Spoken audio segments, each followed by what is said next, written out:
qui vient en appui. Il y a 10 ans, notre armée n'avait pas la santé actuelle. C'est-à-dire qu'il y a 10 ans, notre pays n'avait pas encore consolidé les acquis comme c'est le cas actuellement.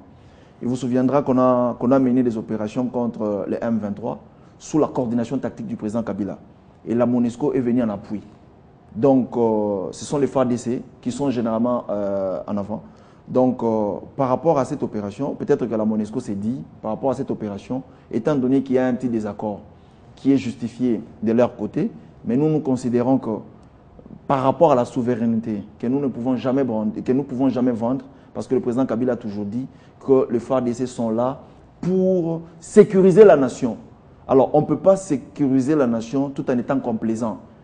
Donc, il y a des questions qui sont gérées exclusivement par le président de la République. Il est essentiel qu'aujourd'hui, après plusieurs formations que nos militaires ont eues ici et là, que nous puissions mener cette opération. Alors, pour le reste, ce n'est pas à moi d'apprécier les partenariats qui lient la République démocratique du Congo à la MONUSCO. Et lorsque le ministre des Médias présente quelques combattants arrêtés, on y voit plutôt une manière de chanter victoire avant même que la guerre prenne fin. Non, vous savez, c'est toujours normal de faire les rapports d'étape. C'est une opération. Et ça a été d'ailleurs soutenu par plusieurs pays. Vous savez, la SADC a décidé, il y a eu plusieurs sommets. Oui. Il y a eu, depuis le 2 juillet, on avait lancé l'ultimatum contre les FDLR de quitter, de se livrer. Et on leur avait donné 6 mois. Et l'évaluation a eu au mois d'octobre. Maintenant que l'opération militaire est lancée, il y a lieu, c'est essentiel, de faire de temps en temps des rapports d'étape. Lorsque, à la première étape, il y a une victoire ou bien il y a des succès, donc, pour encourager les FARDC, il faut faire ce qu'il a fait, et c'est la meilleure façon de dire à nos FARDC que nous sommes derrière vous. Donc, on ne peut pas dire que nous sommes en train de chanter, de dire la victoire avant même la fin de la guerre, mais plutôt, nous sommes en train de faire l'évaluation de l'étape et nous considérons que jusqu'à présent, les FARDC sans la MONUSCO, des résultats sont probants sur le terrain. Alors, lorsque maintenant, s'il faut évoquer les questions économiques, la RDC marque toujours des points.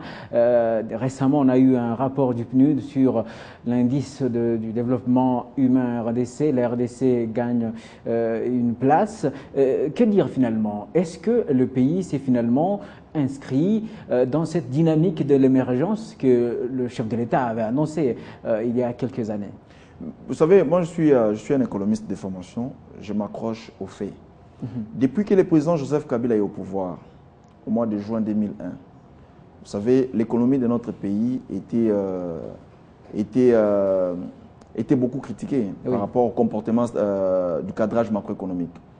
Nous avions eu un président, le 26 janvier 2001, qui prêtait serment, qui avait promis la relance des activités économiques, qui avait promis de nouer avec les opérateurs internationaux, notamment les institutions de Bretton Woods et consorts. Donc, lorsqu'on regarde l'évolution de l'économie de ces 15 dernières années, il y a une croissance. Et lorsqu'on parle de la croissance, c'est-à-dire que la production du pays a augmenté. Et en 2001-2002, les secteurs des télécoms ont enregistré plusieurs entreprises, plusieurs sociétés. Et lorsque ces sociétés viennent s'installer au pays, ce sont des Congolais qui trouvent de l'emploi. Il y a des banques qui se sont installées dans notre pays. Lorsque vous partez par exemple dans les secteurs miniers, il y a plusieurs entreprises qu'on a eu à avoir au pays. Et ces entreprises engagent des Congolais. Et lorsqu'on engage des Congolais, il y a un salaire. Et lorsqu'il y a des salaires, il y a des gens qui paient l'impôt. Il y a des gens qui nourrissent les familles. Donc aujourd'hui, on considère que c'est vrai qu'on n'a pas atteint l'idéal, mais au moins, nous pouvons dire que dans notre pays, tous les jours qui passent, il y a des réalisations sous la coordination, sinon sous la direction du président Kabila. Il vous souviendra que nous avions un budget de 500 millions de dollars en 2001. Aujourd'hui, nous sommes autour de 8 milliards.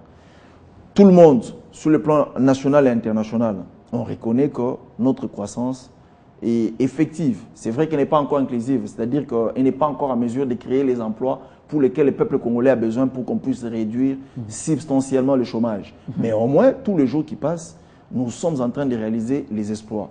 Même la Chine, qui est aujourd'hui deuxième puissance économique mondiale, n'a pas atteint ce niveau-là dans 2 ans, dans 3 ans, dans 5 ans. C'est un travail de fourni. Le président de la République, Joseph Kabila lui-même, l'a toujours dit. Aujourd'hui qu'il a instruit qu'on puisse mécaniser les secteurs agricoles. C'est aussi une façon aussi de vouloir booster l'économie de notre pays. Donc vous comprenez que dans notre pays, ce qu'on dit, ou bien ce que le président de la République dit, ce que le président Kabila dit, s'y réalise tout le jour. Lui-même avait dit que d'ici 2030, nous allons atteindre l'émergence.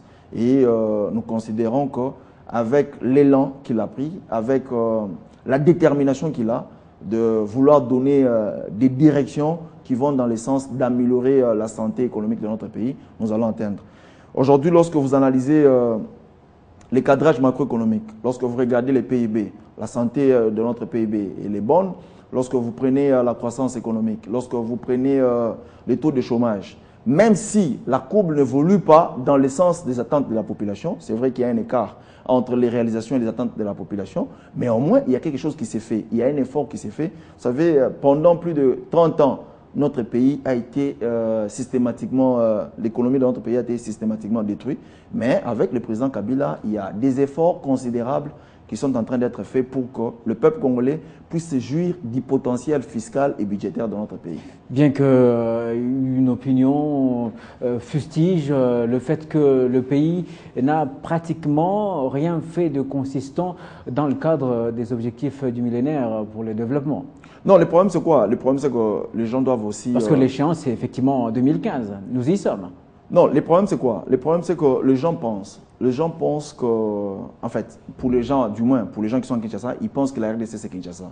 Les gens qui sont aussi à la province pensent que la RDC c'est la province. Lorsqu'on prend les réalisations sur l'ensemble de la République, vous verrez qu'il y a des progrès qui sont réalisés. Je vous ai dit ici tout à l'heure ici que lorsque vous regardez le nombre des écoles qui sont construites aujourd'hui, lorsque vous regardez le nombre de l'emploi qu'on a déjà eu à créer et qu'on projette créer d'ici peu, lorsque vous regardez les réalisations secteur par secteur, vous verrez qu'il y a des réalisations. Ce que je dis ici, je n'ai pas la prétention, je n'ai pas la moindre prétention de dire que la situation est parfaite. Je n'ai pas la moindre prétention de dire que la situation elle est belle, elle est comparable à d'autres pays qui ont atteint aujourd'hui l'émergence. Mais sinon, il y a un progrès qui nous amène vers les objectifs de millénaire. Donc il y a de quoi espérer. Merci à vous, donc Serge Kadima. Je rappelle que vous êtes au cadre du PPRD. Merci. Ainsi prend fin ce numéro d'Invité à la Une. Merci d'avoir suivi. Restez fidèles au programme de Télé 50.